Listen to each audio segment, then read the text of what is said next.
നമസ്കാരം. മലയാളി വാർത്ത ഇൻസൈഡിലേക്ക് സ്വാഗതം. എരഞ്ഞോളിയിൽ പൊട്ടിയ ബോംബ് ഇപ്പോൾ CPMന്റെ മൂട്ടിൽ വീണാണ് പൊട്ടിയിരിക്കുന്നത്.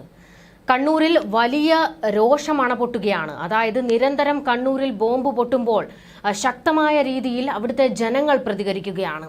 ഇനിയും ഇത് വെച്ചു പൊറുപ്പിക്കാൻ കഴിയില്ല എന്നും സഹി കെട്ടുവെന്നും ഇനിയും ഇവരെ പേടിച്ച് മിണ്ടാതിരിക്കാൻ കഴിയില്ല എന്നുമാണ് സ്ത്രീകൾ ഉൾപ്പെടെയുള്ള ആൾക്കാർ പ്രതികരിച്ചുകൊണ്ടിരിക്കുന്നത്. സോഷ്യൽ മീഡിയയിൽ വരുന്ന ഒരു കമന്റ് എന്താണെന്ന് വെച്ച് കഴിഞ്ഞാൽ ബോംബ് ഉണ്ടാക്കി ഇവന്റെയൊക്കെ പാർട്ടി ആഫീസിൽ കൊണ്ടിട്ട് പൊട്ടിക്കണമെന്നാണ്. ഇത്തരത്തിൽ വലിയ രീതിയിലുള്ള പൊട്ടിത്തെറിയിലേക്ക് തന്നെ കണ്ണൂരിൽ കാര്യങ്ങൾ എത്തിയിരിക്കുകയാണ്.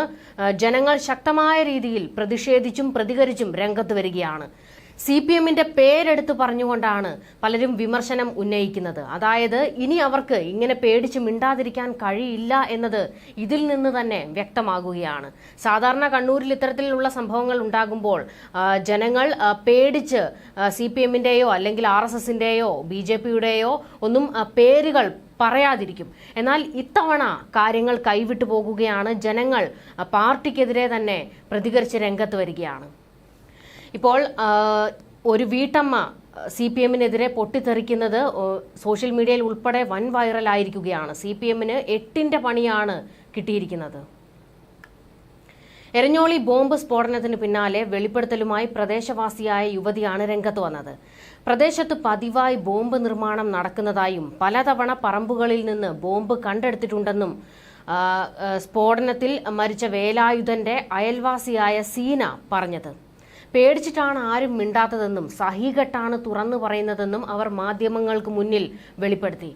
ഇതോടെ CPM പാർട്ടി ഗ്രാമങ്ങളിൽ ബോംബ് നിർമ്മാണം സജീവമാണെന്ന രാഷ്ട്രീയ ആരോപണത്തിന് പുതിയ തലം വരികയാണ്. അതായത് അതിനെ ഊട്ടി ഉറപ്പിക്കുന്ന തെളിവുകളാണ് പുറത്തുവരുന്നത്. ഗ്രാമപഞ്ചായത്ത് ഓഫീസിനും എരഞ്ഞോളി CPM ബ്രാഞ്ച് കമ്മിറ്റി ഓഫീസിനും വിളിപ്പാട് അകലെയുള്ള വീട്ടിലാണ് കഴിഞ്ഞ ദിവസം ഉച്ചയോടെ സ്ഫോടനം നടന്നത്. പറമ്പിൽ തേങ്ങ പെറുക്കാനായി എത്തിയ വേലായുധൻ സ്റ്റീൽ ബോംബ് സ്ഫോടനത്തിൽ കൊല്ലപ്പെടുകയായിരുന്നു. തേങ്ങ പെറുക്കുന്നതിനിടെ കയ്യിൽ കിട്ടിയ സ്റ്റീൽ പാത്രം തുറക്കാൻ ശ്രമിക്കുന്നതിനിടെയായിരുന്നു ഈ സ്ഫോടനം നടന്നത്. ബോംബ് നിർമ്മാണം CPMന്റെ അറിവോടെയാണെന്ന് കോൺഗ്രസും BJPയും ഇപ്പോൾ ആരോപിക്കുകയാണ്. ഇവിടെ വടകര MP കൂടിയായ ഷാഫി പറമ്പിൽ വന്നിരുന്നു. നാട്ടുകാരുമായി ഷാഫി സംസാരിച്ചിരുന്നു. ഇതിനുശേഷമാണ് നാട്ടുകാർ തന്നെ ഗുരുതരമായ വെളിപ്പെടുത്തൽ നടത്തിയത്. പാർട്ടിക്കാർ ഇതിനു മുൻപും പലതവണ ബോംബ് എടുത്തുകൊണ്ട് പോയിട്ടുണ്ട്. ആളൊഴിഞ്ഞ വീടുകളെല്ലാം ഇവരുടെ താവളമാണ്. പലരും പേടിച്ചാണ് മിണ്ടാതിരിക്കുന്നത്. മിണ്ടിയാൽ അവരുടെ വീടുകളിൽ ബോംബെറിയും. പിന്നെ ജീവിക്കാൻ അനുവദിക്കില്ല. ഞങ്ങൾ സാധാരണക്കാരാണ്, ഞങ്ങൾക്ക് ജീവിക്കണം. ഭയമില്ലാതെ ഞങ്ങൾക്കിവിടെ ജീവിക്കണം. ഞങ്ങളുടെ കുട്ടികൾക്ക് പറമ്പിലൂടെ കളിച്ച് നടക്കാൻ കഴിയണമെന്നും സീന പറഞ്ഞു. സീനയുടെ അമ്മയുടെ എതിർപ്പ് പോലും അവഗണിച്ചായിരുന്നു സീന ഇത്തരത്തിലൊരു വെളിപ്പെടുത്തൽ നടത്തിയത്. കാരണം ആ അമ്മയ്ക്ക് ഭയമാണ്. മകൾ ഇതൊക്കെ തുറന്നു പറഞ്ഞാൽ ഇനി മകളെ വെച്ചേക്കില്ല, മകൾക്ക് നേരെ CPMന്റെയും ഒക്കെ ഭീഷണി ഉണ്ടാകുമെന്ന് ആ അമ്മയ്ക്ക് കൃത്യമായി അറിയാവുന്നത് കൊണ്ട് ആ അമ്മ മകളെ തടഞ്ഞുവെങ്കിലും അതുപോലും അവഗണിച്ചാണ് സീന ഇത്തരത്തിൽ പ്രതികരിച്ചത്. അതായത് സീന പറയുന്നതിൽ നിന്ന് എടുത്തു പറയേണ്ട ഒരു കാര്യം, അവർ പറയുന്നത് ഈ പറമ്പുകളിലൂടെയൊക്കെ ഞങ്ങളുടെ കുട്ടികൾക്ക് കളിച്ച് നടക്കണം, അതിന് ഭയമില്ലാതെ അവരെ പുറത്തിറക്കി വിടാൻ ഞങ്ങൾക്ക് കഴിയണം എന്ന രീതിയിലൊക്കെയാണ് സീന പ്രതികരിച്ചിരിക്കുന്നത്. ഏറെ വൈകാരികമായും അതിനപ്പുറം പൊട്ടിത്തെറിച്ചുകൊണ്ടുമാണ് സീന ഇത്തരത്തിലുള്ള വെളിപ്പെടുത്തൽ നടത്തിയിരിക്കുന്നത്. പേടിച്ചാണിതൊന്നും പറയാത്തത്. സ്ഥിരമായി ബോംബ് നിർമ്മാണം നടക്കുന്നു. അതിനടുത്ത വീട്ടിൽ വാടകക്കാർ പോലും ബോംബ് കാരണം പേടിച്ചൊഴിഞ്ഞു. ജീവിക്കാൻ അനുവദിക്കണമെന്നാണ് പാർട്ടിക്കാരോടുള്ള അപേക്ഷ. പോലീസിനെ അറിയിക്കാതെ ബോംബുകൾ പാർട്ടിക്കാർ എടുത്തുകൊണ്ടു പോയിട്ടുണ്ട്. ഞാനിത് പറയുന്നത് എല്ലാവർക്കും വേണ്ടിയാണ്. പേടിച്ചിട്ട് കാര്യമില്ലല്ലോ. മരിച്ചതും പാവപ്പെട്ട ഒരാളാണെന്ന് സീന ഏറെ വൈകാരികമായി പ്രതികരിച്ചത്. എരഞ്ഞോളിയിലെ ബോംബ് സ്ഫോടനത്തിന്റെ പശ്ചാത്തലത്തിൽ കണ്ണൂരിൽ പോലീസിന്റെ വ്യാപക പരിശോധന തുടങ്ങിയിട്ടുണ്ട്. ഉന്നത ഉദ്യോഗസ്ഥരുടെ നിർദ്ദേശത്തെ തുടർന്ന് ആളൊഴിഞ്ഞ പ്രദേശങ്ങൾ കേന്ദ്രീകരിച്ചാണ് ഇപ്പോൾ തിരച്ചിൽ നടക്കുന്നത്. അതേസമയം കഴിഞ്ഞ ദിവസം ഉണ്ടായ ബോംബ് സ്ഫോടനത്തിൽ പ്രതികളിലേക്ക് എത്താൻ പോലീസിനായിട്ടില്ല. ഇതിനിടെയാണ് പുതിയ വെളിപ്പെടുത്തലും വന്നിരിക്കുന്നത്.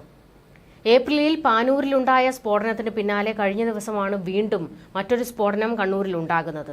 ഇതിനു പിന്നാലെ കണ്ണൂർ റേഞ്ച് DIGയുടെ നിർദ്ദേശത്തെ തുടർന്നാണ് വ്യാപക തിരച്ചിൽ ജില്ലയിൽ ആരംഭിച്ചിരിക്കുന്നത്. പാനൂർ, തളിപ്പറമ്പ്, തലശ്ശേരി, ന്യൂമാഹി അടക്കമുള്ള സ്ഥലങ്ങളിലാണ് പരിശോധന. അടച്ചിട്ട വീടുകളും ആളൊഴിഞ്ഞ പറമ്പുകളുമാണ് പോലീസ് ആദ്യം പരിശോധിക്കുന്നത്. ഇതിനായി ആൾ താമസമില്ലാത്ത വീടുകളുടെ ലിസ്റ്റ് തയ്യാറാക്കി സ്ക്വാഡുകളായി തിരിഞ്ഞാണ് തിരച്ചിൽ. വേലായുധന്റെ മരണത്തിൽ പോലീസ് എടുത്ത കേസിൽ ഇതുവരെ ആരെയും പ്രതി ചേർത്തിട്ടില്ല. പ്രതികളെക്കുറിച്ച് പോലീസിന് തുമ്പൊന്നും ലഭിച്ചിട്ടില്ല എന്നാണ് സൂചന. എരഞ്ഞോളിയിലും പരിസരത്തും പോലീസ് നിരീക്ഷണം ശക്തമായി തുടരുന്നുണ്ട്. സമീപ ദിവസങ്ങളിലാണ് ബോംബ് സ്ഥലത്ത് കൊണ്ടുവന്നിട്ടിട്ടുണ്ടാകുക എന്നാണ് പോലീസ് സംശയിക്കുന്നത്. സ്റ്റീൽ പാത്രങ്ങൾ പ്രത്യേക സാഹചര്യത്തിൽ കണ്ടാൽ തുറന്നു നോക്കരുതെന്ന നിർദ്ദേശം കൂടി സർക്കാർ കണ്ണൂരിലെ ജനങ്ങൾക്ക് നൽകണം. ഇപ്പോൾ മരിച്ച വയോധികന് 85 വയസ്സിന് മുകളിൽ പ്രായമുണ്ട്. പറമ്പിൽ തേങ്ങ പറക്കാൻ പോയ ആളാണ് സ്റ്റീൽ പാത്രം പൊട്ടിച്ചതിനെ തുടർന്ന് മരിച്ചത്. മുഖം പോലും വികൃതമായി പോയി. എത്ര ക്രൂരമായ രീതിയിലാണ് നിരപരാധി കൊല ചെയ്യപ്പെട്ടത്. നിങ്ങൾ ആർക്കെതിരെയാണ് ബോംബ് ഉണ്ടാക്കുന്നത്? ഏറെ പൊട്ടിത്തെറിച്ചുകൊണ്ടാണ് വി ഡി സതീശൻ നിയമസഭയിൽ സർക്കാരിന് നേരെ, പാർട്ടിക്ക് നേരെ ഈ വിമർശനം ഉന്നയിച്ചിരിക്കുന്നത്. അതായത് സ്റ്റീൽ പാത്രങ്ങൾ ഇനി തുറന്നു നോക്കരുതെന്ന് കണ്ണൂരിലെ ജനങ്ങൾക്ക് ഒരു മുന്നറിയിപ്പ് കൊടുക്കണമെന്നാണ് പരിഹസിച്ചുകൊണ്ട് വി ഡി സതീശൻ പറഞ്ഞത്. 2 പാർട്ടി ഗ്രാമങ്ങളിലെ CPM-ലെ തന്നെ 2 ഗ്രൂപ്പുകൾ തമ്മിലുള്ള സംഘർഷത്തെ തുടർന്നാണ് ബോംബ് ഉണ്ടാക്കിയത്. സ്വന്തം പാർട്ടിക്കാർക്കെതിരെ എറിയാൻ നിർമ്മിച്ച ബോംബാണ് പൊട്ടിയതെന്ന് ആർക്കാണ് അറിയാത്തതെന്നും വി ഡി സതീശൻ പറഞ്ഞു. CPM നേതാക്കളുടെ തന്നെ നിയന്ത്രണത്തിലുള്ള 2 ക്രിമിനൽ സംഘങ്ങൾ തമ്മിലുണ്ടായ ഏറ്റുമുട്ടലിൽ ഒരു സംഘം പകരം ചോദിക്കാൻ വരുമ്പോൾ പ്രതിരോധിക്കുന്നതിന് വേണ്ടിയാണ് കർഷക സംഘം ഓഫീസിന് പിന്നിൽ ബോംബുണ്ടാക്കി വെച്ചത്. നിങ്ങൾ ഏത് ലോകത്താണ് ജീവിക്കുന്നത്? പാനൂരിൽ തുടർച്ചയായി ബോംബ് സ്ഫോടനങ്ങൾ ഉണ്ടായി. തെരഞ്ഞെടുപ്പ് കാലത്തും സ്ഫോടനമുണ്ടായി. നിങ്ങൾ എന്തായാലും RSSകാരെ നേരിടാൻ വേണ്ടിയല്ല ബോംബ് ഉണ്ടാക്കിയതെന്ന് എല്ലാവർക്കും അറിയാം. മസ്കറ്റ് ഹോട്ടലിൽ RSS നേതാക്കളുമായി മുഖ്യമന്ത്രി നടത്തിയ ചർച്ചയിൽ CPM-ഉമായുള്ള പ്രശ്നങ്ങളൊക്കെ അവസാനിപ്പിച്ചല്ലോ. അപ്പോൾ തെരഞ്ഞെടുപ്പ് കാലത്ത് ബോംബ് ഉണ്ടാക്കിയത് ഞങ്ങൾ പാവങ്ങളെ എറിയാൻ വേണ്ടിയാണോ?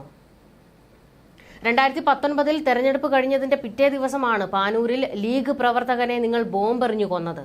അതേപോലെയാണ് ഈ തെരഞ്ഞെടുപ്പ് കാലത്തും ബോംബ് ഉണ്ടാക്കിയത്. പാനൂരിൽ ഷെറിൻ കൊല്ലപ്പെട്ടപ്പോൾ അറസ്റ്റിലായവരെല്ലാം CPM-കാരായിരുന്നു. CPM-കാരെയും DYFI-കാരെയും നിങ്ങളുടെ പോലീസ് മനഃപൂർവ്വമായി പ്രതിയാക്കിയതാണെന്നാണ് പാർട്ടി സെക്രട്ടറി പറഞ്ഞത്. ബോംബ് പൊട്ടിയെന്നറിഞ്ഞപ്പോൾ സന്നദ്ധ പ്രവർത്തനത്തിന് ഓടിയെത്തിയ DYFI പ്രവർത്തകരെ പ്രതിയാക്കിയെന്നാണ് പാർട്ടി സംസ്ഥാന സെക്രട്ടറി ആക്ഷേപിച്ചത്. നിങ്ങളുടെ പോലീസിനെ കുറിച്ചാണ് പാർട്ടി സെക്രട്ടറി ആക്ഷേപിച്ചത്. എന്നു മുതലാണ് ബോംബ് നിർമ്മാണത്തെ സന്നദ്ധ പ്രവർത്തനമെന്ന ഓമന പേരിട്ട് CPM വിളിക്കാൻ തുടങ്ങിയത്? ഏത് സംഭവം ഉണ്ടായാലും ഞങ്ങൾക്കൊരു ബന്ധവുമില്ല എന്ന് നിങ്ങൾ ആദ്യം പറയും. എന്നിട്ട് 2-3 കൊല്ലം കഴിയുമ്പോൾ രക്തസാക്ഷി മണ്ഡപമുണ്ടാക്കി അവരുടെ കുടുംബത്തെ സഹായിക്കും. സംഭവം ഉണ്ടായതിനു പിന്നാലെ സ്ഥലം വളഞ്ഞ സംഘം തെളിവുകൾ മുഴുവൻ നശിപ്പിച്ചു. അതും കഴിഞ്ഞാണ് പോലീസ് വന്നത്. പോലീസിനോട് അവിടെ നിൽക്കാൻ പറഞ്ഞാൽ അവിടെ നിൽക്കുന്ന കാലമാണിത്. ക്രിമിനൽ സംഘങ്ങൾക്ക് പോലീസും സർക്കാരും ഒത്താശ ചെയ്യുകയാണ്. റെയ്ഡ് നടത്തുമെന്നും പിടിക്കുമെന്നുമാണ് മുഖ്യമന്ത്രി പറഞ്ഞത്. എവിടെയാണ് റെയ്ഡ് നടത്തിയത്? എവിടെയാണ് പിടിച്ചത്? പട്ടിയുണ്ട് സൂക്ഷിക്കുക എന്ന് എഴുതുന്നത് പോലെ ഈ പറമ്പിൽ ബോംബുണ്ട് സൂക്ഷിക്കുക എന്ന് എഴുതി വെക്കണമെന്ന് ബോംബ് വയ്ക്കുന്നവനോട് പറയണം. അല്ലെങ്കിൽ പാവങ്ങളും കുഞ്ഞുങ്ങളും മരിക്കും. നിങ്ങൾ ഇനിയെങ്കിലും ആയുധം താഴെ വയ്ക്ക്. ബോംബ് നിർമ്മാണം അവസാനിപ്പിക്ക്. നിങ്ങൾ ആശയപരമായ പോരാട്ടത്തിലേക്ക് വരൂ. പരിഷ്കൃത സമൂഹത്തിന് മുഴുവൻ അപമാനകരമായ കാര്യങ്ങളാണ് കേരളത്തിൽ CPM ചെയ്തുകൊണ്ടിരിക്കുന്നത്. ജനങ്ങൾ തെരഞ്ഞെടുപ്പിൽ താക്കീത് നൽകിയിട്ടും പഠിക്കാൻ നിങ്ങൾ തയ്യാറല്ല.